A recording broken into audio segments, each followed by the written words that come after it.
I started my photography business really before the internet, before Facebook ads, before all of that, right? So I had to figure out how to do it. And Erin and I were marketing director ad agencies. We had bought media, we had bought billboards and TV and radio. We know how to do all of that. But I didn't have that kind of money, right? I knew what it took to run a radio campaign. And this was like my little hobby business that I was trying to get going. So I had to figure out how to do it.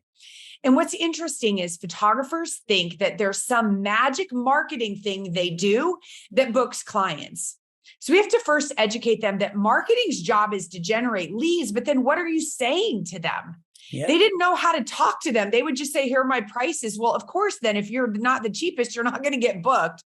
Right. So that was part of my learning curve as an educator, is I had to break down, what am I doing in every step? So like the first phone call, we broke it into what we call the 7 B's of 7 things they have to do to book that client.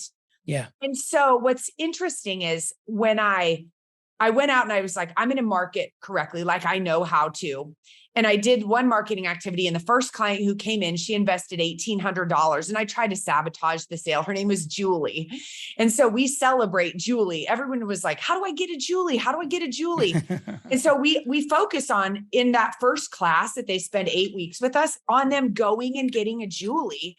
We give them easy to do activities. We call one Kevin Bacon, right? The whole Kevin Bacon, your 6 degrees of separation from anybody in the world. Work your network. Find somebody who has a little girl in a dance class, or somebody who just had a baby, or somebody who just adopted a child. They have a story to tell. They have a need.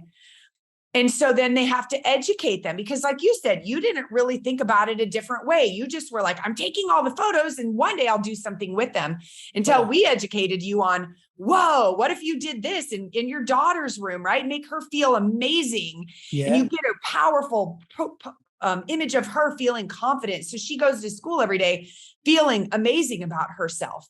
And so we teach them how to educate their clients. So believe it or not, we don't, like, most of what we teach them doesn't cost a bunch of money. We don't teach them how to run Facebook ads. We don't teach them how to do all of these paid advertising things. We teach them how to go out there, because clients are not solution aware. They're not out there looking for someone to do wall portraits. They assume every photographer is a fast food restaurant, that they're $200 and they give them all the digital files. Totally. One of the things we really work hard at doing, knowing what limited amount of time many of our students have, is we teach them how to make marketing fit into the life that they are already living. It shouldn't be this big thing that is weighing on their shoulders and like, oh my gosh, how do I do this? What do I have to do? I have to learn all this tech. It's like, no, how can you make marketing fit into the life that you're already doing? How can you generate leads from the people that you already know, from the relationships you already have? And how can you get clients from that? And then how can you, and then Sarah, you want to take it from there? Like, that starts with the Julie, but then there's a second level that goes on to that. Yeah, we teach them partnering. My first business partner, her name was Bobby. She owned a kids' clothing store, and she would send me, the first client she sent me invested $4,200 in portraits. And so I would photograph her clients in their cute clothes, give her a few images, decorate her store with artwork, and she was sending me these consistent clients. But the thing that's interesting is we call it the boutique business model. So there's no discounting. We don't use price. And so when you're not making a juicy offer, it is hard to get results with Facebook ads, right? Yeah. Like, it's better to get a right client like you, for example, and then you show your friends, and your neighbor comes, and then their sister-in-law comes, and you build that business organically. And I teach you, like, this is when you have a new baby, for example, this is a key time. And then when your baby's sitting up, and then when your baby's standing, and then, we do like 2.5, 3, and then we get a formal portrait before your baby loses his teeth for a big giant one.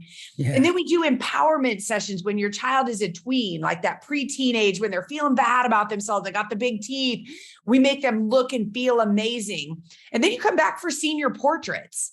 So we get a client once and we keep them for life, and we've decorated their entire homes. You don't swap out. This is not a posed family portrait in a white shirt and khakis. These are personality images with your little kid giggling and your two teenagers, roughhousing, and your family doing what fun thing you do as a family. So it's artwork for your home. So once we educate and we get a really great client, they stay with us for life, and they bring us referrals. So it's very organic. It's an organic marketing strategy, which is really different, because that's not what we do at Joy Marketing, right?